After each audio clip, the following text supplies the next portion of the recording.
Yang terhormat Dr. Dolar SHMH, yang terhormat Brigjen Dr. Gigi Nur Jamil Sayuti Mars, dan yang terhormat para pimpinan di lingkungan Fakultas Kedokteran Gigi. Saya didampingi oleh para wakil dekan 1, 2, dan 3. Kemudian yang saya banggakan, para calon dokter gigi yang insya Allah akan dilakukan pelantikan dan pengambilan sumpah pada hari Senin besok. Assalamualaikum warahmatullahi wabarakatuh. Waalaikumsalam. Waalaikumsalam. Alhamdulillah wa syukurillah la wala quwata illa billah amma ba'du. Puji syukur kehadirat Allah Subhanahu wa taala atas segala kenikmatan yang diberikan pada kita semuanya, nikmat iman, nikmat sehat, terutama pada hari yang Jumat Barokah ini. Yang terhormat Dr. Dolar dan Dr. Nur Jamil, kami ucapkan terima kasih atas perkenan waktunya tentunya di tengah-tengah kesibukan untuk dapat memberikan bimbingan pada anak-anak kami yang saat ini akan lulus atau akan dilantik, akan dilantik dan diambil sumpahnya menjadi seorang dokter gigi. Kami sampaikan pula pada para mahasiswa FKG Untas Jember bahwa Dr. Dolar dan Dr. Nur Jamil ini, beliau adalah bagian dari Konsil Kedokteran Indonesia. Sehingga beliau hari ini akan memberikan materi tentang pembinaan profesi dokter dan dokter gigi dari aspek Undang-Undang Nomor 29 Tahun 2004 tentang praktik kedokteran. Tentulah sangat berbahagia sekali kita mendapatkan pembahasan permasalahan ini dari beliau yang notabene merupakan pakar di bidangnya, terutama dari Konsil Kedokteran Indonesia yang mempunyai tugas memang membina dokter gigi. Oleh karena itu, saya harapkan pada adik-adik mahasiswa semuanya untuk tetap berkonsentrasi sampai dengan akhir dari materi hari ini, sehingga kita bisa mendapatkan gambaran pada saat nanti adik-adik mengalami terjun. Kepada Dr. Dolar dan Dr. Nur Jamil, kami sampaikan bahwa para lulusan FKG Untas Jember ini, 1 minggu sebelum pelantikan, kami memberikan pelatihan leadership dan entrepreneurship, di mana kami ingin memberikan pembekalan yang bersifat materi-materi yang di luar materi kulikuler, seperti yang sampaikan seperti KKI seperti ini, kemudian gambaran profesi dokter gigi di masa mendatang, dan lain sebagainya, sudah kami mulai pada hari Senin. Sehingga sangat lengkaplah apabila hari ini kami mendapatkan bantuan untuk pembahasan tentang materi yang sangat menarik dan sangat langsung diperlukan oleh para lulusan kita.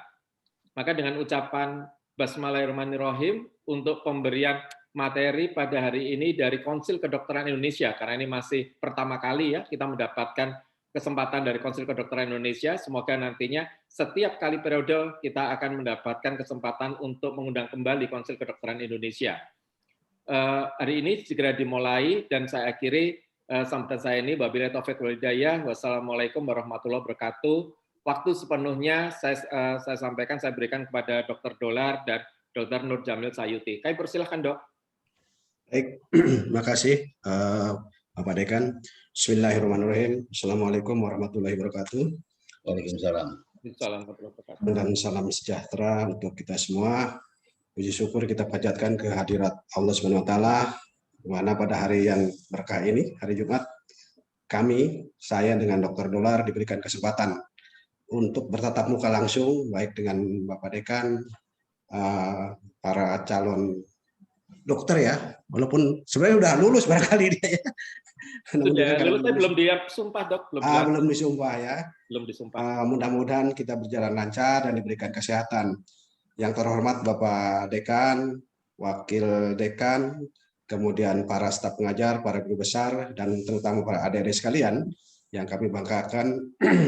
Semoga apa yang akan kami sampaikan nanti ini akan berupa bekal buat adik-adik sekalian apabila nanti sudah terjun ke masyarakat, di mana akan langsung mempraktekkan profesi sebagai dokter gigi yang telah diraih dari Fakultas Kedokteran Gigi Universitas Jember.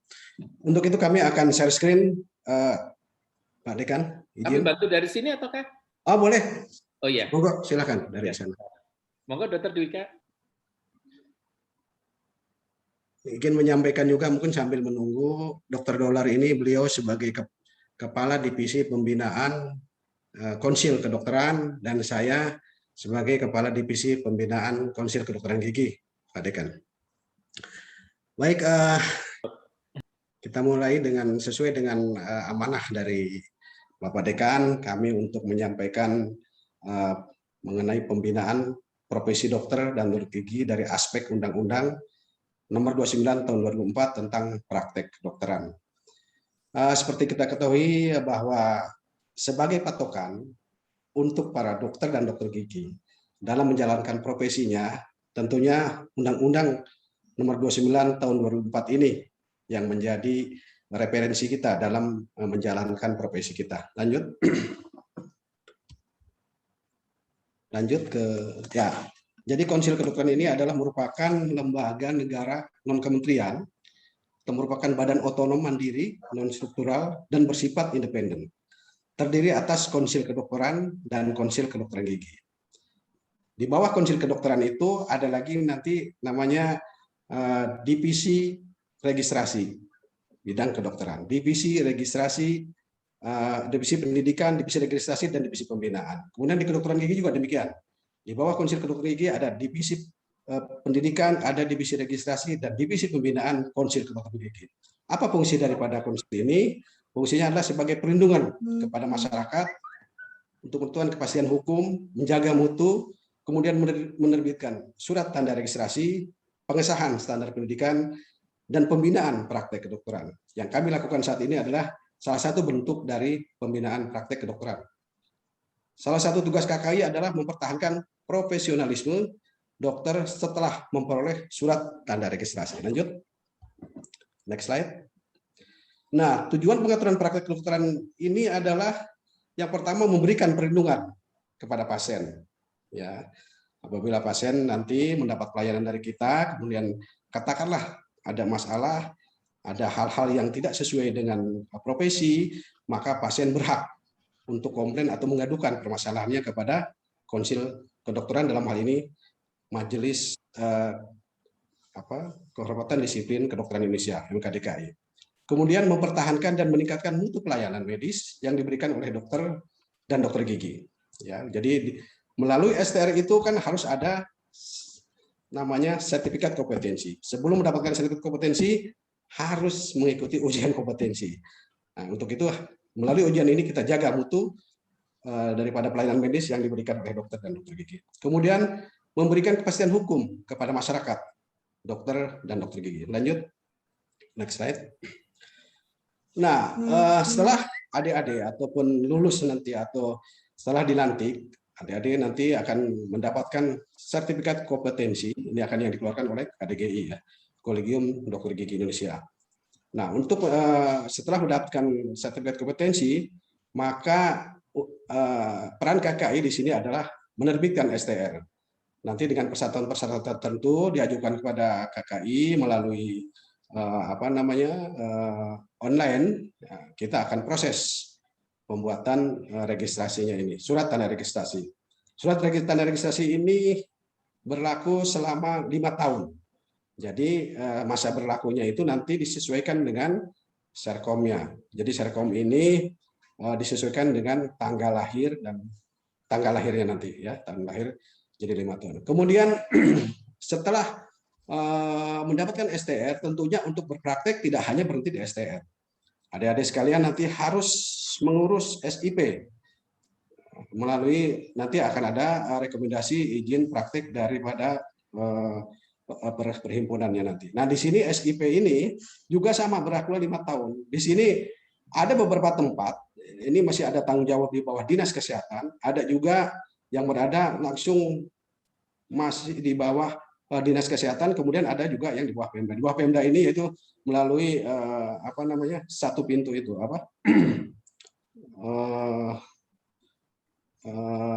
ada pengaturnya di dalam di Pemda ini nanti. Kemudian apabila terjadi pelanggaran, didugaan ada pelanggaran dan saksi dalam menjalankan praktek ini, nanti yang akan menangani di sini adalah MKDKI. Ya. Apa-apa aja nanti yang akan menjadi pelanggaran nanti akan dibahas di belakang. Kemudian sebagai penegakan disiplin, pembinaan dan pengawasan, beberapa pedoman yang perlu adik-adik sekalian kuasai atau pelajari ataupun dibaca paling tidak, yaitu Perkonsil nomor 4 tahun 2011 tentang disiplin, Perkonsil 50 tahun 2017 tentang pembinaan, kemudian Perkonsil 51 tentang pelaporan. Bagaimana cara melaporkan apabila terjadi pelanggaran. Siapa saja yang boleh melaporkan. Lanjut. Nah, inilah sinkronisasi tadi, bahwa dalam menjalankan praktik kedokteran itu antara MKDKI, kemudian dengan organisasi profesi harus ada sinkronisasi. Kemudian apa sih sebenarnya praktik kedokteran itu? Pengertian dari praktik kedokteran adalah rangkaian kegiatan yang dilakukan oleh dokter dan dokter gigi terhadap pasien dalam melaksanakan upaya kesehatan. Ya, kemudian dokter dan dokter gigi, jadi sebagai divisi operasionalnya adalah dokter atau dokter spesialis atau dokter gigi spesialis lulusan pendidikan kedokteran atau kedokteran gigi baik di dalam maupun luar negeri yang diakui oleh pemerintah Republik Indonesia sesuai dengan peraturan perundang-undangan. Jadi ini definisi operasionalnya atau pengertiannya. Lanjut. Kemudian menurut pasal 29 Undang-Undang Praktek Kedokteran, registrasi dokter dan dokter gigi adalah setiap dokter dan dokter gigi yang melakukan praktek kedokteran di Indonesia wajib memiliki surat tanda registrasi, baik itu dokter maupun dokter gigi. Surat tanda registrasi dokter dan dokter gigi, sebagaimana dimaksud pada ayat 1, diterbitkan oleh Konsil Kedokteran Gigi. Jadi selain dokter dan dokter gigi, selain memiliki STR yang diberikan oleh KKI, nantinya dokter dan dokter gigi juga harus mengurus SIP-nya. Oke, lanjut. Tadi pengurusan SIP ini di Pemda, di PTSP ya. Kemudian surat tanda registrasi. Surat tanda registrasi itu adalah merupakan sebagai pengakuan negara terhadap kewenangan dokter dan dokter gigi yang akan praktik di Indonesia, bukan sekedar proses administrasi. Jadi begitu pentingnya STR ini sebagai dasar untuk melakukan kegiatan profesi, dalam hal ini berpraktik sesuai profesinya. Kemudian registrasi tahap pertama itu pertama kali ya, KKI tahun 2005-2006. Dulunya bukan surat registrasi. Waktu kami lulus, dulu pertama dapat SID, namanya surat izin dokter. Kemudian berikutnya lagi, tahun berikutnya lagi ada namanya surat penugasan. Nah, terakhir surat tanda registrasi dimulai pada tahun 2005 atau 2006. Kemudian dokter dan dokter gigi yang tidak mempunyai STR tidak dapat melakukan praktek kedokteran. Penerbitan masa berlaku STR atau surat tanda registrasi ini selama 5 tahun, sesuai dengan yang saya sampaikan tadi. Next slide. Nah, Undang-Undang Nomor 29 Tahun 2004 tentang praktek kedokteran bab 6 pasal 29 ayat 3 itu disampaikan bahwa untuk memperoleh surat tanda registrasi dokter dan surat tanda registrasi dokter gigi harus memenuhi persyaratan. Yang pertama, memiliki ijazah dokter. Ya, sebentar lagi nanti akan dapat adik sekalian, atau dokter spesialis, dokter gigi spesialis atau dokter gigi spesialis. Kemudian kedua, mempunyai surat pernyataan telah mengucapkan sumpah janji dokter atau dokter gigi. Nanti kan setelah disumpah akan ada ini surat pernyataannya. Kemudian yang berikutnya memiliki surat keterangan sehat fisik dan mental. Tentunya surat keterangan ini resmi dari dokter yang memiliki SIP dan STR. Ya, tercatat di organisasi profesi. Nomor C ini. Nomor D atau yang berikutnya memiliki sertifikat kompetensi yang akan dikeluarkan nanti dari kolegium. Kemudian membuat pernyataan akan mematuhi dan melaksanakan ketentuan etika profesi. Nah, ini kalau di kedokteran gigi ada di MKEKG ya, Majelis Kehormatan Etik Kedokteran Gigi. Nah, inilah beberapa persyaratan untuk mendapatkan mengajukan STR. Nanti di download, di-upload, dimasukkan ke dalam di online di www.kki.go.id. Kemudian nanti akan ada akun billing. Akun billing itu tanda pembayaran. Kalau sampai saat ini, kalau nggak salah 300.000 lah, itu ya, untuk bayar untuk mendapatkan STR ini. Lanjut, next slide. Nah, Perkonsil 6 tahun 2011 tentang registrasi dokter dan dokter gigi. Pasal 8, bagi yang akan melaksanakan program internship Nah, sekarang belum ada ya, Pak Dekan, internship. Nanti ke depan akan ada internship, maka salah satu beberapa persyaratan ini harus dilengkapi. Pertama, untuk mendapatkan registrasi, surat tanda registrasi untuk internship. Pertama, fotokopi ijazah dokter gigi yang telah dilegalisir oleh institusi pendidikan kedokteran ataupun kedokteran gigi yang terakreditasi yang menerbitkan ijazah tersebut. Kemudian yang kedua, fotokopi sertifikat kompetensi yang masih berlaku dan telah dilegalisir oleh kolegium. Ini hampir sama dengan persyaratan STR yang tadi saya sampaikan. Kemudian yang ketiga, surat keterangan sehat fisik dan mental yang masih berlaku dari dokter yang memiliki SIP. Nah, tadi. Kemudian surat pernyataan bermaterai telah mengucapkan sumpah janji, ini sama juga. Kemudian surat pernyataan bermaterai akan mematuhi dan melaksanakan ketentuan etika. Pas foto ini tetap harus, karena nanti dalam STR ada dipasang pas fotonya ini. Kemudian bukti pembayaran asli tentang registrasi tersebut, ya, yang tadi saya sampaikan setelah dapat kode billing, kemudian dibayar dan nanti akan ada bukti pembayaran dari adik-adik sekalian. Lanjut. Nah, ini alur permohonan STR baru untuk dokter gigi. Ya, nanti setelah punya ijazah, kemudian kolegium akan mengeluarkan sertifikat kompetensi, lanjut sesuai persyaratan tadi yang disampaikan, ada beberapa tadi, kemudian KKI akan mengeluarkan STR, surat tanda registrasi, kemudian STR dan kelengkapan-kelengkapan lainnya baru diajukan untuk kalau akan berpraktek mengurus SIP-nya. SIP itu saya sampaikan ada yang di Dinas Kesehatan, ada di Pemda, di PTSP. Ya, tergantung nanti daerahnya, ada beberapa wilayah daerah yang masih diurus oleh Dinas Kesehatan. Tapi ada juga, kebanyakan sih saat ini sudah diserahkan ke PTSP. Lanjut. Ketentuan pidana, ini saya perlu sampaikan karena agar adik-adik sekalian paham bahwa pada pasal 75 dan pasal 77 itu tentang ketentuan pidana di Undang-Undang Praktek Kedokteran, bahwa setiap dokter dan dokter gigi yang dengan sengaja melakukan praktek kedokteran tanpa memiliki STR dipidana penjara paling lama 3 tahun atau denda paling banyak 100.000. Nah, untuk itu segera lengkapi kalau sudah mempunyai Serkom dan persyaratan lainnya. Kemudian setiap dokter dan dokter gigi yang dengan sengaja menggunakan identitas berupa gelar atau bentuk lain yang seolah-olah dia memiliki STR, ya, dipidana penjara paling lama 5 tahun atau denda paling banyak 150 juta. Tadi 100 juta, ini 100 juta. Jadi setiap dokter dan dokter yang dengan sengaja menggunakan identitas berupa gelar atau bentuk lain yang seolah dia memiliki STR, padahal dia tidak, ini akan didenda 150 juta. Atau beginilah, salah satu contoh misalnya adik-adik ini udah lulus, katakanlah. Tapi ada senior yang minta digantikan, padahal adik-adik ini belum mempunyai STR apalagi SIP. Nah, ini akan kena pasal ini. Nah, untuk itu hati-hati, walaupun sudah punya kemampuan, tapi pelajari betul, pahami betul aturannya agar tidak terjadi permasalahan seperti yang disebutkan pada pasal 75 dan pasal 77. Lanjut.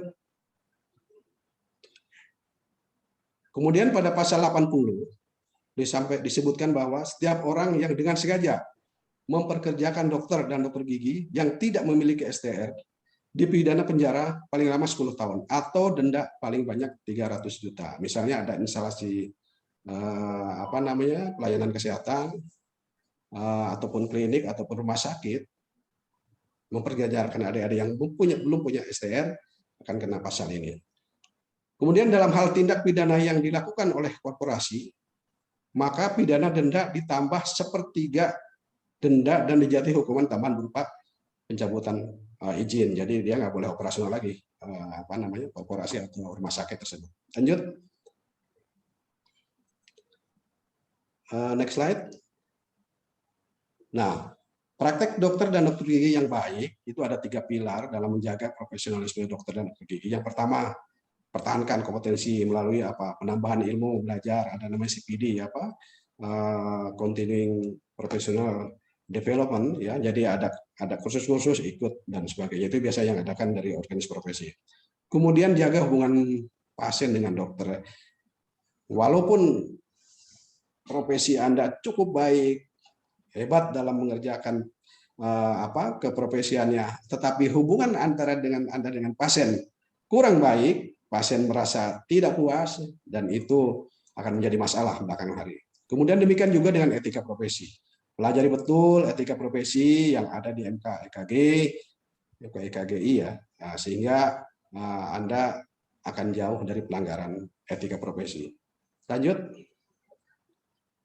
Nah, ini dia norma keprofesian kedokteran dan kedokteran gigi, yaitu kalau disiplin itu mengatur tentang penerapan keilmuan, ya, ataupun disiplin profesi. Kemudian kalau disiplin, kemudian kalau hukum itu mengatur tentang hukum kedokteran, ya, hukum kedokteran di sini ada nanti ujung-ujungnya ada pidana, ada perdata. Kemudian kalau etika mengatur penerapan etika perilaku profesi.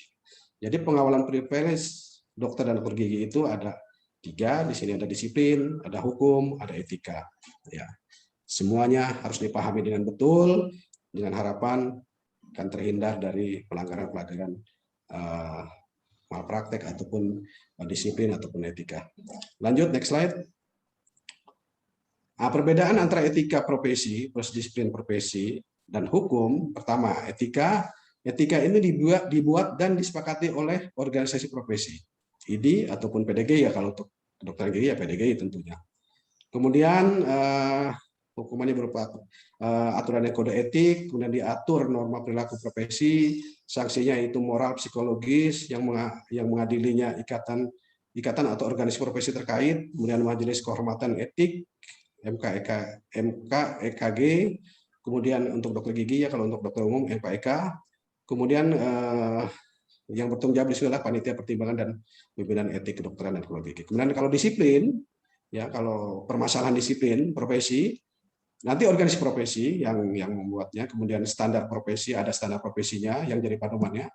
Pertama standar profesi, kemudian organisasi profesi, kemudian standar profesi, diatur norma perilaku pelaksanaan pekerjaan profesi. Ya, nanti diatur juga dalam Perkonsilnya, ada Perkonsil 4 nomor 2 tahun 2011. Sanksinya berupa moral psikologis dan teguran atau pencabutan, STR. Artinya pencabutan ini pencabutan sementara. Kemudian yang mandiri ini adalah badan yang dibentuk Majelis Kehormatan Disiplin Kedokteran yang ada di MK-DKI. Sedangkan kalau hukum dibuat oleh pemerintah dan Dewan Perwakilan Rakyat, undang-undang, peraturan pemerintah, Kepres dan sebagainya, diatur norma perilaku manusia pada umumnya. Untuk pidana ada sifatnya, ini terlalu berat ya, ada mati, ada kurungan, ada penjara, ada denda. Untuk perdata ganti rugi administrasi, teguran dan pencabutan pengadilannya, perdata gugatan ke pengadilan, pidana laporan dan tuntutan, kemudian administrasi gugatan ke pengadilan. Lanjut. Disiplin profesi, apa itu disiplin profesi? Pada hakikatnya adalah upaya untuk melindungi masyarakat atas tindakan yang dilakukan oleh dokter dan dokter gigi. Kelompok pelanggaran disiplin profesional dokter dan dokter gigi, pertama, pelaksanaan praktek kedokteran dengan tidak kompeten, tidak cakap, ya, tidak menguasai profesinya. Kemudian tugas dan tanggung jawab pada pasien tidak dilaksanakan dengan benar. Ya, kadang-kadang pekerjaan yang tidak selesai ataupun kerjanya asal, tidak sesuai dengan SOP dan sebagainya. Bertindak tercela terhadap wibawa profesi. Ya, tercela itu banyak sekali ya, termasuk pelecehan seksual dan sebagainya. Nah, ini yang berwenang dalam penegakan disiplin adalah Majelis Kehormatan Disiplin Kedokteran Indonesia. Oke, lanjut. Nah, bentuk pelanggaran disiplin kedokteran itu menurut Perkonsil nomor 4 tahun 2011 tentang disiplin profesionalisme dokter. Pertama, tidak kompeten, yang tadi disampaikan tadi, yang banyak terjadi di tidak kompeten itu bekerja dalam batas-batas kompetensinya. Jadi dia bekerja, misalnya begini loh, saudara-saudara ini udah lulus dokter. Kemudian katakanlah ada pelatihan orto lah, katakanlah orto. Nah, kan ada batas-batasnya. Untuk dokter gigi S1 atau dokter gigi umum, itu boleh mengerjakan orto, batas-batasnya sudah ditentukan. Kemudian karena Anda merasa udah latihan, dan itu latihan itu tidak ada izin untuk melaksanakan lebih dari itu, maka Anda akan kena tindakan disiplin dari profesi kedokteran ini. Jadi Anda mengerjakan sesuatu yang tidak kompeten. Kemudian yang kedua, tidak merujuk, ya, Misalnya begini, di satu tempat Anda ada kasus bedah mulut. Bedah mulut itu kemampuan untuk dokter gigi umum sudah ditentukan sesuai dengan standarnya, mengerjakan pekerjaan yang mestinya dikerjakan oleh dokter umum. Itu harusnya dirujuk, karena itu kasusnya bukan kasus dokter gigi umum. Jadi itu pun tidak merujuk akan menjadi merupakan pelanggaran disiplin profesi. Ya. Jadi upaya rujukan dapat tidak dilakukan asal atau dalam kondisi pasien tidak mungkin untuk dirujuk, keberadaan dokter gigi lain atau sarana kesehatan yang lain lebih tepat sulit dijangkau atau sulit didatangkan, atau pasiennya sendiri yang meminta untuk tidak dirujuk. Ya. Itu sudah ada, harus ada keterangan. Lanjut. Pendelegasian kepada nakes yang tidak kompeten. Ya. Jadi tentunya apabila kita praktek, kemudian ada halangan ataupun ada kegiatan lain di luar dan saudara tidak bisa melakukan praktek, kemudian Anda mendelegasikan kepada orang lain, tentunya harus yang kompetensinya yang sama. Nah, begitu mendelegasikan kepada dokter lain yang kompeten yang kurang, itu pun termasuk pelanggaran disiplin. Katakanlah kalau sudah spesialis bedah mulut, katakanlah pada saat meninggalkan praktek diserahkan kepada dokter gigi yang non spesialis, itu salah. Harus mempunyai SIP dan kemampuan yang sama atau kompeten yang sama. Lanjut. Dokter atau dokter gigi pengganti tidak memberitahu pada pasien yang tidak memberitahu pasien dan tidak punya SIP. Ini juga termasuk pelanggaran disiplin. Ya. Jadi tetap pada saat Anda meninggalkan tempat praktek kemudian digantikan orang lain, harus diberitahu atau diumumkan, ditulis di papan pengumumannya, dari tanggal sekian sampai tanggal sekian tidak bisa berpraktek, digantikan oleh si A. Itu harus jelas. Dan harus mempunyai SIP atau STR. Kemudian tidak layak praktek, ya, kesehatan fisik dan mentalnya terganggu. Nah, ini juga tidak boleh. Ya, jadi kalau memang tidak mampu untuk berpraktek karena kesehatan dan sebagainya, ya, itu pun tidak perlu dipaksakan untuk berpraktek. Ya, salah satunya dokter-dokter gigi pada kondisi fisik dan mental yang baik atau fit, kelalaian dalam pelaksanaan pasien, ini pemeriksaan dan pengobatan yang berlebihan juga ini termasuk pelanggaran. Lanjut. Kemudian yang keenam, kelalaian dalam penata laksanaan pasien. Dokter dan dokter gigi wajib melakukan penata laksanaan pasien dengan teliti, tepat, hati-hati, etis, dan penuh dengan kepedulian. Ya, biasalah mulai dari anamnesa dan sebagainya itu harus dilakukan sesuai dengan SOP yang sudah ditentukan atau yang sudah kita pelajari. Jangan melebihi ataupun mengurangi dari apa yang sudah ditentukan. Kemudian yang ketujuh, pemeriksaan dan penguatan berlebihan. Ini juga tidak boleh. Misalnya hanya untuk ekstraksi, katakanlah gigi anterior yang kasusnya biasa, kita ronsen dulu dan sebagainya. Kalau memang itu tidak perlu, ya langsung aja tindakan ekstraksi, nggak usah dilakukan ronsen foto dan sebagainya, atau pemeriksaan laboratorium yang tidak perlu. Lanjut. Nomor 8, tidak memberikan informasi yang jujur. Ya, jadi pasien di sini harus mendapatkan informasi yang jelas daripada dokter atau dokter gigi. Tidak ada informasi. Nah, ini nomor 9 sama, ini tidak memberikan informasi yang jujur. Jadi ada sesuatu yang tidak disampaikan kepada pasiennya, sehingga pasiennya belakangan baru tahu, dan ternyata terjadi permasalahan, ini akan menjadi pelanggaran disiplin. Tidak ada informasi. Nah, ini jadi hak untuk didengar dan kewajiban untuk memberikan informasi kepada pasien harus diberikan. Dan seterusnya. Lanjut.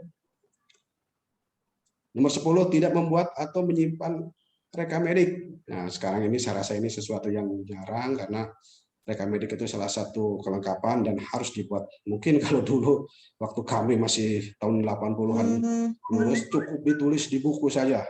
Nah, kalau sekarang kayaknya tidak seperti itu. Itu pun sebenarnya buku merupakan rekam medik, tapi tidak memenuhi persyaratan yang sudah ditentukan. Kemudian ini untuk dokter umum, saya rasa nomor 11, pengertian kebenaran untuk indikasi euthanasia, menghentikan kehidupan. Saya rasa ini juga dokter umum. Penerapan pelayanan yang belum diterima belum diterima kedokteran. Tentunya kita melaksanakan praktek harus sesuai dengan aturan yang ataupun yang kita pelajari di fakultas. Apabila saudara menemukan sesuatu, tapi itu belum diakui, katakanlah saudara akan menganestesi atau mengekstraksi gigi dengan anestesi, misalnya dengan ramuan tertentu, tapi itu belum diakui, dan itu akan menimbulkan masalah, dan nanti akan masuk ke dalam pelanggaran disiplin. Nomor 13. Penelitian klinis tanpa persetujuan etis, tentunya ini sudah ada ketentuannya, tidak memberi pertolongan darurat, semampunya Anda lakukan, kalau tidak mampu dan ada orang lain yang lebih mampu, diserahkan kepada orang lain. Menolak menghentikan pengobatan tanpa alasan yang sah, ini juga termasuk pelanggaran disiplin.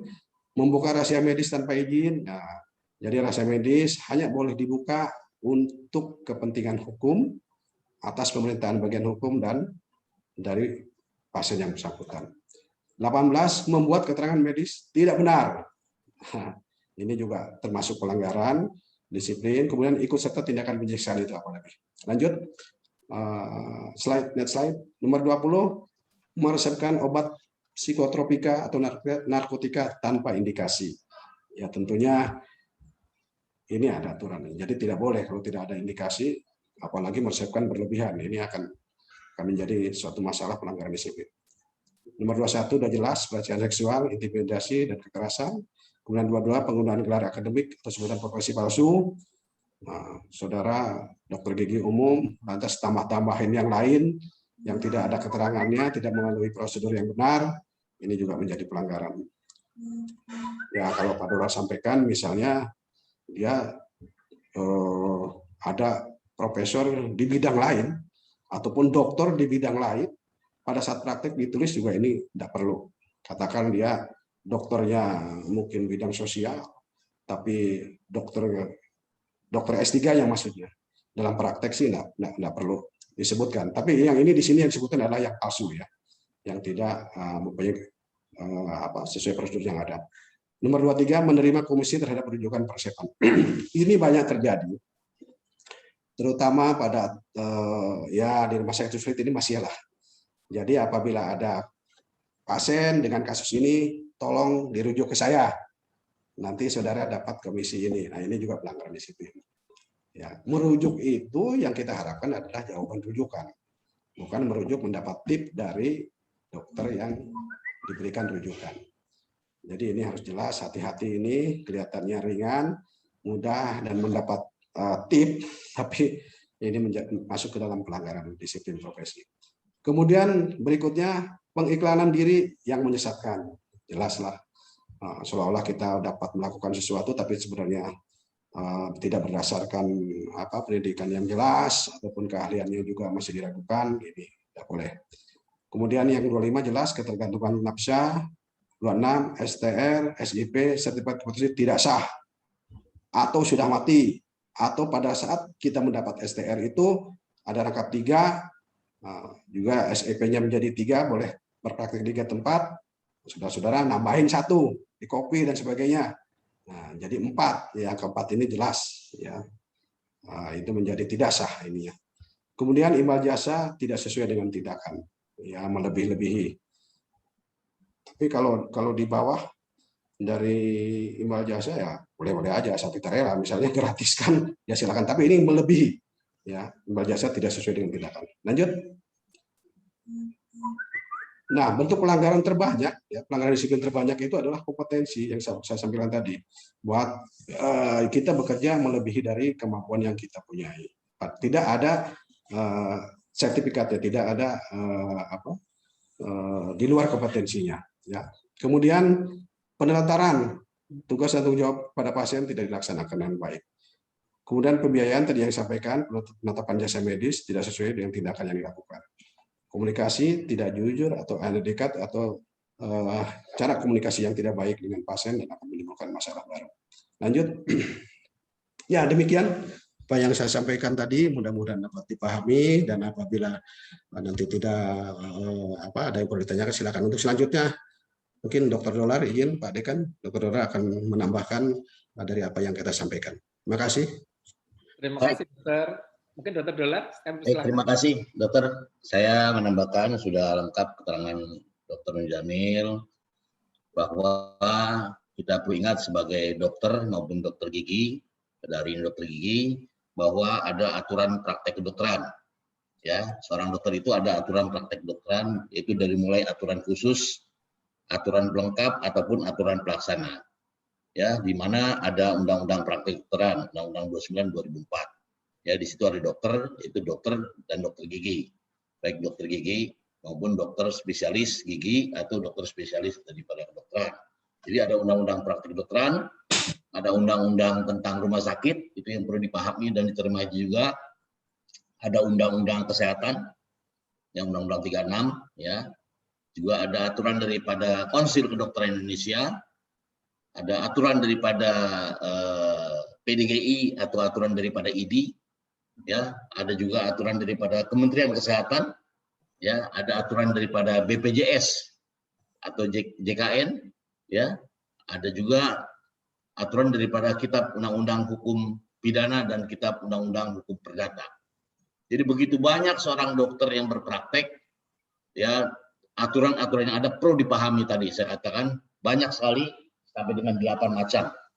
Ya, 8 macam yang perlu ditaati bersama, ya, sehingga pada hari ini, ya, kita memberikan pembekalan atau pembinaan kepada dokter-dokter, baik dokter maupun dokter gigi yang baru lulus, untuk mengadakan pembinaan dan pembekalan kepada teman sejawat yang lulus yang sebentar lagi akan disumpah. Sehingga apa?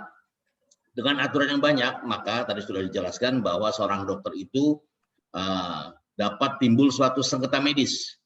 Ya, dapat timbul sengketa medis, ya, karena aturan banyak, itu bisa seorang dokter tergugat, bisa dilaporkan ke MKDKI, ya, di bawah KKI, MKDKI, dengan dugaan ada pelanggaran disiplin. Ya, apabila terbukti ada pelanggaran disiplin, maka seorang dokter juga bisa diberikan peringatan tertulis, itu yang paling ringan daripada KKI, bisa juga di stop atau pembekuan surat tanda registrasi sementara dari mulai 1 bulan, 3 bulan, 6 bulan, 1 tahun, bahkan beberapa tahun yang lalu ada yang pembekuan STR-nya selama-lamanya. Jadi walaupun terjadi di rumah sakit A atau di Vaskes A, maka kalau bila terjadi terbukti ada pelanggaran disiplin, maka 3 tempat itu tidak boleh berpraktek. Apa sebulan, 3 bulan, 6 bulan, setahun, dan sebagainya. Biasanya diikuti dengan pelatihan-pelatihan oleh kolegium yang terkait. Ya, jadi disiplin itu apa? Artinya benar tidak seorang dokter itu melakukan penata laksanaan. Ya, bisa juga seorang dokter dilaporkan ke pihak kepolisian dengan dugaan ada tindak pidana. Ya, pidana ini artinya ada tidak suatu seorang dokter berniat tidak baik kepada pasiennya. Saya kira tidak ada. Seorang dokter tidak ada yang berniat tidak baik kepada pasiennya. Tapi kalau polisi bisa membuktikan, dokter juga tidak kebal hukum, bisa dilaporkan ke pihak kepolisian. Juga seorang dokter bisa digugat ke pengadilan dengan gugatan perdata ganti rugi. Ya, apabila bisa dibuktikan juga seorang dokter bisa mengeluarkan biaya. Nah, di sini yang perlu saya luruskan.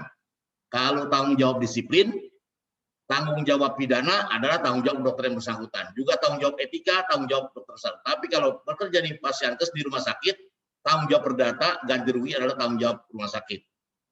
Ya, tanggung jawab perdata adalah tanggung jawab rumah sakit.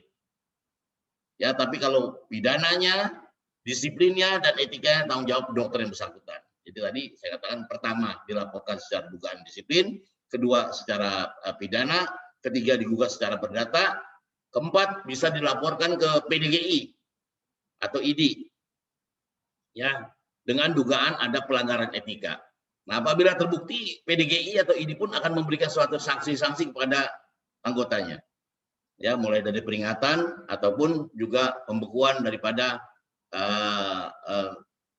keanggotaannya, tergantung berat ringannya. Jadi kalau etika itu artinya apa? Baik atau buruk dokter tersebut. Saya kasih contoh untuk yang disiplin, ya, tolong dibuat sebaik mungkin SOP-nya, ya. Jadi tolong nanti ditandatangani, direkam medis ditandatangani, nama dokter yang tanda tangan siapa, jamnya, tanggalnya jelas lengkapnya, SOP-nya. Ya, diagnosanya apa jelas di kolom yang terakhir. Penafsirannya apa juga di kolom terakhir dengan urutan SOP yang ada di situ. Jangan nanti Kalau ditulis di atas saya dikatakan tidak mau menulis SOP. Jadi harus urutannya yang benar sebagaimana lazimnya diajarkan pada waktu kita studi di Fakultas Kedokteran Gigi atau Fakultas Kedokteran. Makanya kita cegah tangkal di sini, kita ingin supaya dokter itu menjadi dokter yang profesional. Nah, bagaimana seorang dokter yang profesional? Seorang dokter profesional itu dia harus yang pertama adalah dia legal administratif. Harus legal secara administrasi ya. Pertama dia punya ijazah dari Fakultas Kedokterannya. Kedua dia punya serkom, sertifikat kompetensi dari kolegiumnya. Ketiga ada pengakuan dari negara terdaftar dokter tersebut, yaitu dia mendapatkan surat tanda registrasi yang diterbitkan oleh Konsil Kedokteran Indonesia, oleh lembaga KKI tadi. Ya, jadi legal administratif. Jadi punya ijazah, punya serkom, punya lagi STR dan punya surat izin praktek. Surat izin praktek serkom itu berlaku selama 5 tahun. Juga STR berlaku selama 5 tahun. Biasanya itu sekarang sudah disesuaikan dengan tanggal dan bulan kelahiran dokter yang bersangkutan. Jadi pertama, menjadi dokter profesional, satu adalah legal administratif. Kedua, dokter itu harus mengikuti kaidah-kaidah, bekerja sesuai dengan standar profesinya, bekerja sesuai dengan SOP-nya, bekerja sesuai dengan standar pelayanan yang ada, tidak menyimpang. Ditaati bersama di situ. Yang ketiga adalah dokter itu wajib membuat rekam medis dengan baik. Ya, membuat rekam. Kenapa? Rekam medis sangat dibutuhkan, sangat penting sekali. Kenapa? Isi rekam medis ini adalah punya pasien, isinya. Tetapi dokumen rekam medis adalah punya daripada dokter yang merawat dan punya pimpinan sarana di mana tempat kita bekerja. Jadi isi rekam medis itu tidak boleh hilang dan itu harus dijaga kerahasiaannya. Ya, yang keempat adalah dokter profesional adalah dia harus membuat persetujuan tindakan medis, membuat informed consent yang jelas sejelas-jelasnya. Ya, sehingga nanti apabila terjadi sengketa medis, maka dapat dipertanggungjawabkan tentang persetujuan tindakan medis tersebut. Ya, yang kelima, dokter itu harus taat dengan kode etik kedokteran gigi. Kalau karena dokter gigi harus taat dengan kode etik kedokteran gigi yang sudah masing-masing dimiliki oleh organisasi profesi. Harus disiplin dan harus taat dengan hukum yang ada. Sehingga seorang dokter ini yang tadi dikatakan oleh Dr. Jamil, praktek di 3 tempat, tidak boleh lebih dari 3 tempat. Nah, jadi kami dari KKI menginginkan semua dokter di Indonesia, baik dokter maupun dokter gigi, adalah menjadi dokter yang profesional, ya, dokter yang taat hukum. Ya, itu tadi katakan dokter profesional ada 5. 1, legal administratif, artinya apa? Punya ijazah yang sah, punya pengakuan dari negara, STR dari KKI, punya SIP, punya serkom. Sebelum jadi STR ada serkom. Yang kedua, wajib mentaati bekerjanya sesuai dengan standar profesi, standar pelayanan dan SOP yang ada. Ketiga, wajib membuat rekam medis. Keempat, wajib membuat apa? Yang namanya informed consent, persetujuan tindakan medis. Yang kelima, taat dengan kode etik kedokteran gigi, kalau ID, kode etik dokter, dan harus disiplin dan taat hukum. Saya kira itu saja. Mudah-mudahan dan kita doakan supaya lulusan ini menjadi dokter yang profesional. Saya kira itu saja. Wassalamualaikum warahmatullahi wabarakatuh. Sekian, terima kasih. Waalaikumsalam warahmatullahi wabarakatuh. Terima kasih kepada Dr. Dolar yang sudah melengkapi disampaikan oleh tadi. Selanjutnya kami persilakan para mahasiswa untuk bisa menanyakan hal-hal yang nantinya akan Anda hadapi tentunya depan. Persilakan, ada 2 pakar di sini, ada Dr. Nur Jamil dan Dr. Dolar. Ayo, mahasiswa. Mohon waktunya dok ya untuk diskusi sebentar. Silakan dok ya. Para mahasiswa kami persilakan.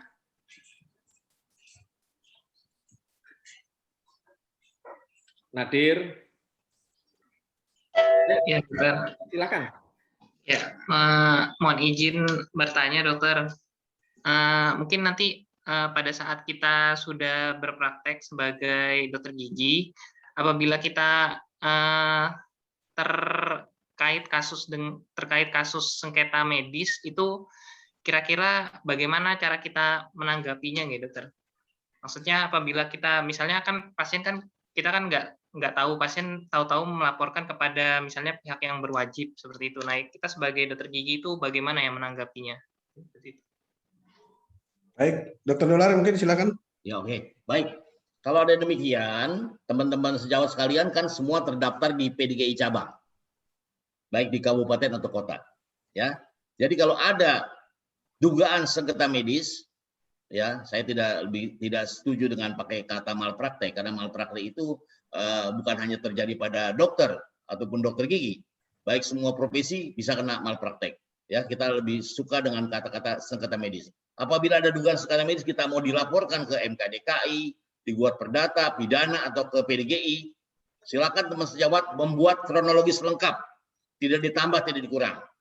Setelah itu datang ke PDGI cabang kabupaten kota, melaporkan bahwa saya akan dilakukan gugatan oleh pasien saya begini, jelaskan. Minta perlindungan hukum kepada PDGI cabang. Di situ ada yang bisa membantu di situ. Jadi jangan diam. Jadi kalau ada terjadi sengketa ini, jangan diam. Jadi kalau diam itu kan tiba-tiba muncul di mass media atau di koran, baru PDGI tahu. Tidak boleh begitu.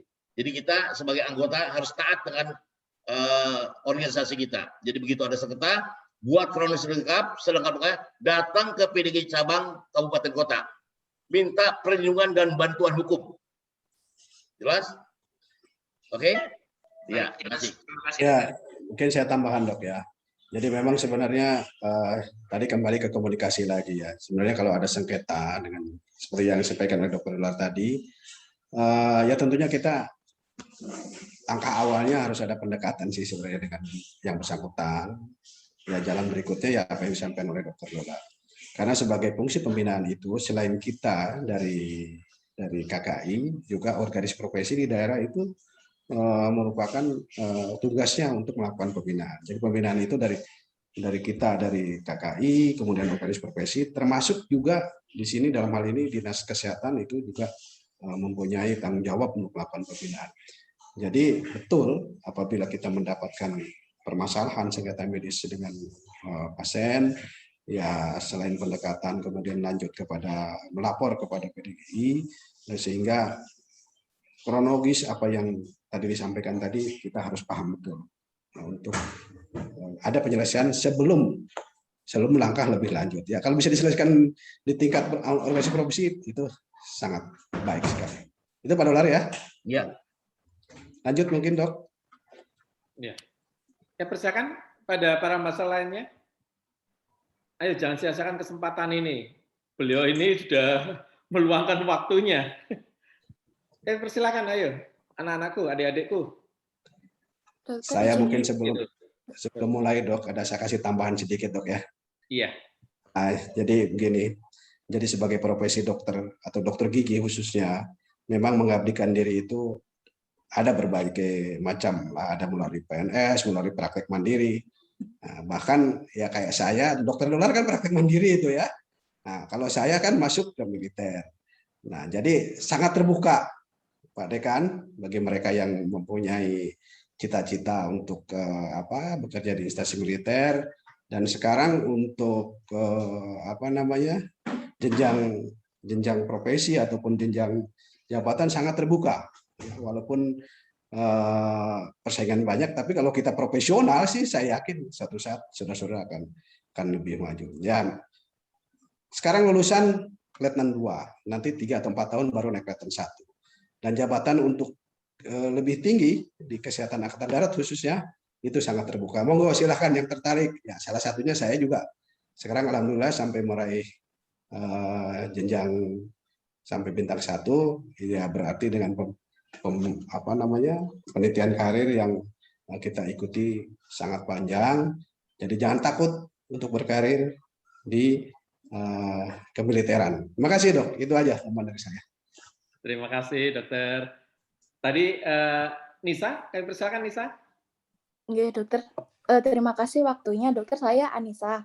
Yang ingin saya tanyakan, kan kami sebagai dokter gigi baru, ya dok, itu mungkin akan tentang segala hal itu masih baru bagi kami. Nah, itu berdasarkan pengalaman yang sudah ada dokter-dokter yang selama ini, itu kira-kira ada permasalahan seperti apa dok yang mungkin luput dari keberhati-hatian mereka gitu dok?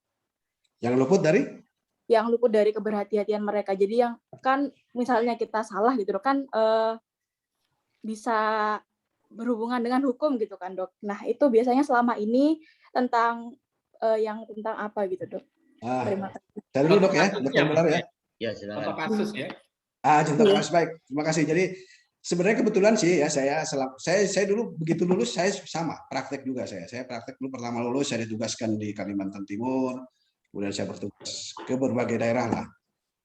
Syukur alhamdulillah saya tetap berpedoman kepada aturan yang benar, ya aturan yang ada. Dulu begini loh. Dulu kita di daerah itu ya namanya di daerah untuk mendapatkan pasien itu kan rata-rata pasien yang kurang mampu di daerah itu ya, sehingga mohon maaf ini Pak Dolar mungkin salah kali. Jadi kadang-kadang kita obat dispensing di daerah itu dan dispensing itu tergiur nih, hati-hati ya, Anda ditugaskan misalnya di daerah terpencil, tergiur karena apa? Kalau dulu sih kita beli 1 box dapat 2 box ya Pak Dolar ya. Ya. Nah itu keuntungannya kan besar. Dispensing itu kita meresepkan obat kita sendiri. Itu salah. Ya. Tapi itu sangat, kalau tujuan kita mencari uang itu ya bisa dilakukan.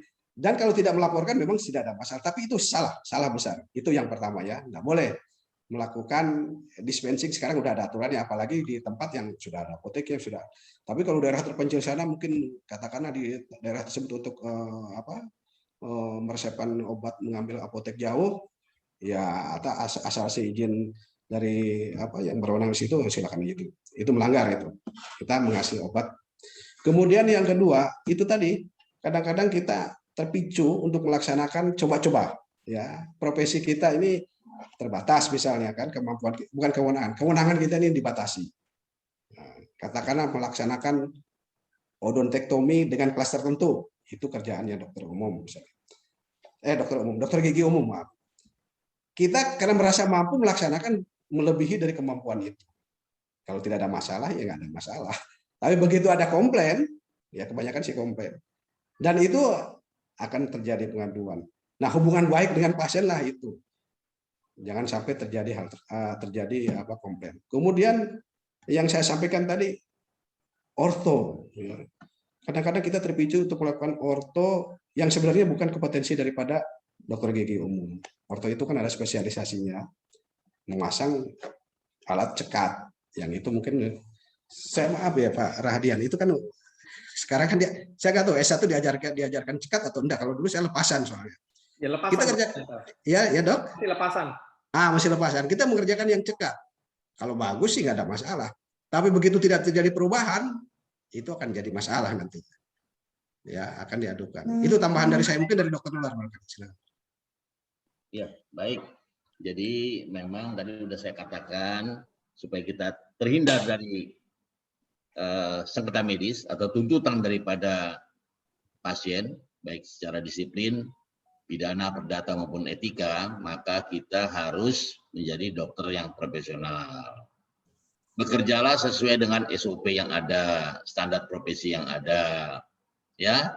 Mengisi rekam medis dengan baik, membuat inform konsen, komunikasi yang baik dengan pasien, ya, itu harus ramah kepada pasien. Pasien adalah saudara kita, sahabat kita, ya, layani dengan senang hati, tidak dengan raut wajah yang tidak menyenangkan, dengan senang hati lah, kira-kira demikian. Jadi kalau memang kita kurang sehat, jangan berpraktek, nanti moodnya nggak enak, ya. Jadi profesional yang baik. Ya kira-kira kalau udah komunikasi yang baik, yakin pasien itu tidak akan menuntut dokternya. Komunikasi yang tidak baik itulah bisa terjadi penuntutan. Ya misalnya dokternya terlalu pelit dengan kata-kata, ya atau dokternya kelebihan kata-kata, konsultasinya sampai lama sehingga pasien di depan nunggu lama. Nah jadi secukupnya lah kira-kira. Jangan pelit kata-kata, juga jangan terlalu banyak kata-kata. Secukupnya yang wajar-wajar saja. Kira-kira demikian. Ya, saya kira dan jangan lupa kita sebelum melakukan praktek kita memohon kepada Yang Maha Kuasa, berdoa ya menurut agama dan kepercayaan masing-masing sehingga nanti dilancarkan dimudahkan dalam prakteknya, kira-kira itu. Jelas? Ya, oke. Terima kasih dokter jawabannya. Terima kasih. Ya. Terima kasih. Mungkin satu lagi? Adakah lagi? Ayo, adik-adik. Dewi? Izin bertanya, dokter. Ya, silakan. Ya, saya Dewi Mufliha. Yang saya tanyakan adalah promosi tentang sebagai dokter gigi itu batasan promosi di media sosial bagaimana ya dokter? Untuk saat ini kan banyak sekali di aplikasi Instagram itu dokter gigi pribadi mencantumkan harga-harga promo dan ada pula yang mengupload hasil kerja maupun proses-proses pekerjaan yang dia lakukan. Itu bagaimana ya dokter? Terima kasih. Dolar mungkin silakan. Oke, saya bantu jawab Dokter Jamil. Jadi dokter itu tidak boleh beriklan. Ya, dokter tidak boleh beriklan. Baik dokter maupun dokter gigi tidak boleh beriklan. Baik di Instagram, di Facebook, dan sebagainya. Kalaupun sekarang ada, jangan ikut-ikut yang tidak benar. Apalagi sampai mengupload hasilnya. Menjadi dokter adalah baik dan mulia. Menjadi pedagang adalah juga baik dan mulia. Ya, tapi kalau dokter menjadi pedagang ya nggak boleh. Ya, dokter waktu kita dokter ya dokter kita praktek dokter, jangan mencantumkan harga-harga diskon segala macam, itu tidak etis, tidak boleh. Jelas, kalaupun ada sekarang di Islam itu nanti akan ditertibkan dan itu melanggar aturan-aturan yang ada. Dokter tidak boleh berpromosi. Apalagi mengupload dengan harga-harga murah, mengupload hasil kerjaannya dan sebagainya, jangan diikutkan yang demikian. Jadilah dokter yang baik dan benar, dokter yang profesional. Ya, jadi nanti itu akan diterima. Tidak boleh, dokter tidak boleh beriklan. Ya, nggak boleh. Biar nanti pasien sendiri yang tahu. Bagaimana? Jelas. Ya, itu pelanggaran. Itu bisa kena sanksi juga itu, baik dari organisasi profesi ataupun pihak-pihak yang lain. Nggak boleh. Kita dokter ini bukan pedagang. Ya, pedagang tadi saya katakan baik dan mulia, dokter pun baik dan mulia. Tapi kalau dokter dalam berpraktek melakukan perdagangan sambil jualan-jualan misalnya suplemen-suplemen dari multi level, nah itu juga nggak boleh. Jelas, itu menjadi pedagang. Biar itu pasien sendirilah. Kira-kira demikian. Jelas ya? Oke, nggak boleh tidak boleh Mungkin beriklan. saya tambahan dok ya. Ya silakan. Jadi sebagai promosi yang terbaik bagi dokter yang berpraktek, bekerja sesuai dengan ilmu atau kaidah yang jelas, yang benar. Jadi kalau kita berpraktek sesuai dengan prosedur yang benar, itu akan dirasakan oleh pasien dan pasien sendiri akan bercerita kepada pasien yang lain. Ya, saya dulu alhamdulillah saya praktek saya di Singkawang ya, pertama praktek di Singkawang atau di Pontianak saya. Itu dengan bekerja dengan baik dan benar, apalagi di sana maaf ya, umat di sana kan banyak juga umat Muslimnya. Bekerja mulai dengan membaca Bismillah itu Pak Rahadian informasi ke mana-mana itu. Saya senang praktek dengan dokter itu. Begitu mulai kerja Bismillah dulu katanya. Itu benar. Nah, itu salah satu cara sebenarnya. Betul. Jadi orang senang sekali dia datang itu. Tapi betul kata Dokter Dolar, kita jangan terlalu banyak bicara dengan pasien atau juga jangan pelit bicara. Karena ada kawan saya itu kalau ada pasien, wah sampai dia ngeluh, dok itu kalau ngomong lama banget itu dokter itu katanya. Jadi akhirnya bukan menyenangi pasien, malah dia jadi keluhan buat pasien. Baik, terima kasih Pak Dolar. Terima kasih. Satu lagi bisa dok. Ya. Dokter tidak boleh menjanjikan kepada pasiennya. Ini loh, kalau saya pasang nanti giginya tambah kinclong, tambah bagus. Nggak boleh menjanjikan sesuatu kepada pasien. Ya, kita hanya mengerjakan sesuai dengan kemampuan kita. Ya, kalau nanti pasien bertanya, dok, gimana nanti hasilnya? Ya, nanti kita sama-sama berdoa. Mudah-mudahan apa yang saya lakukan sesuai dengan ilmu yang saya miliki, Tuhan berkenan supaya memberikan yang terbaik buat pasien saya dan saudara saya ini. Jelas, tidak boleh menjanjikan sesuatu kepada pasien. Jelas? Tidak boleh beriklan dan tidak boleh menjanjikan sesuatu. Ya, karena pasien bukan konsumen, dokter bukan produsen. Jelas? Oke? Terima kasih. Baik, menarik sekali ya. Jadi banyak informasi, banyak tambahan ilmu buat adik-adik semuanya yang sebentar lagi akan menjadi seorang dokter gigi. Jadi kami ucapkan terima kasih sebenarnya pada Dokter Dolar, kemudian juga Dokter Nur Jamil yang sudah berbagi ilmu semuanya kepada adik-adik yang masih akan mengarungi kerasnya kehidupan nantinya menjadi seorang dokter gigi dengan catatan mengabdi kepada bangsa dan negara. Dengan demikian, maka kita berikan aplaus pada Dr. Dolar dan Dr. Nur Jamil. Terima kasih. Dok, terima kasih sekali kami atas nama Fakultas Kedokteran Gigi Universitas Jember atas pemberian ilmunya, dan semoga ilmu yang diberikan ini menjadi bekal yang berharga bagi adik-adik semuanya lulusan Fakultas Kedokteran Gigi, dan semoga menjadi amal jariah untuk dokter berdua, sehingga ilmu yang diberikan oleh dokter ini dan apabila diterapkan terus-menerus dan selalu dijaga, tadi sudah disampaikan hati-hati bahwa dengan permasalahan yang ada di lapangan mungkin adik-adik harus lebih jeli di dalam mengantisipasinya. Begitu, mungkin ada pesan lagi dok untuk sebagai penutup, Dr. Jamil, Dr. Dolar, adik-adik.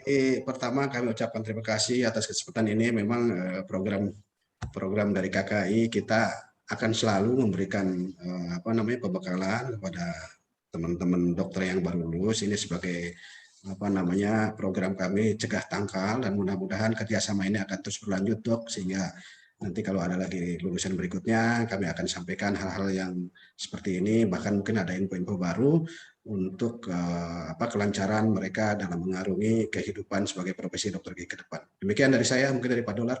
Ya, dari saya ucapkan selamat kepada dokter gigi yang baru lulus yang sebentar lagi akan disumpah. Selamat berjuang ya di tempat yang ditempatkan. Ini adalah awal daripada kita menerapkan kepada masyarakat, ya mungkin kena intensif dokter gigi ya, kira-kira itu ya. Silakan berpraktik dengan baik, jangan lupa tadi menjadi dokter yang profesional, dan jangan lupa yang utama tadi dikatakan oleh Pak Nur Jamil, Dr. Nur Jamil, adalah kita berdoa dengan mengucapkan Bismillahirrahmanirrahim, sehingga nanti praktek yakin dan percaya dimudahkan oleh Yang Maha Kuasa, saya kira itu. Ya, jelas ya. Oke, terima kasih. Terima kasih. Terima kasih Dr. Dolar dan Dr. Nur Jamil, dan pada adik-adik sekalian. Dengan demikian saya kira untuk pemberian materi dalam rangka pelatihan leadership dan entrepreneurship bagi lulusan Fakultas Kedokteran Gigi Universitas Jember yang hari ini dengan materi dari Konsil Kedokteran Indonesia. Sekali lagi kami ucapkan terima kasih. Wabillahi taufiq wal hidayah. Wassalamualaikum warahmatullahi wabarakatuh. Waalaikumsalam warahmatullahi wabarakatuh. Terima kasih ya dok. Terima kasih banyak dokter. Terima kasih dokter. Rekan selamat. Selamat Saya izin untuk lab. Izin lab ya. Kami akhiri. Siap dok. Ya. Saya akhiri ya, anak-anak semuanya ya. Oke dokter. Terima kasih dokter. Terima kasih banyak. Om, Terima kasih dokter. Terima kasih banyak.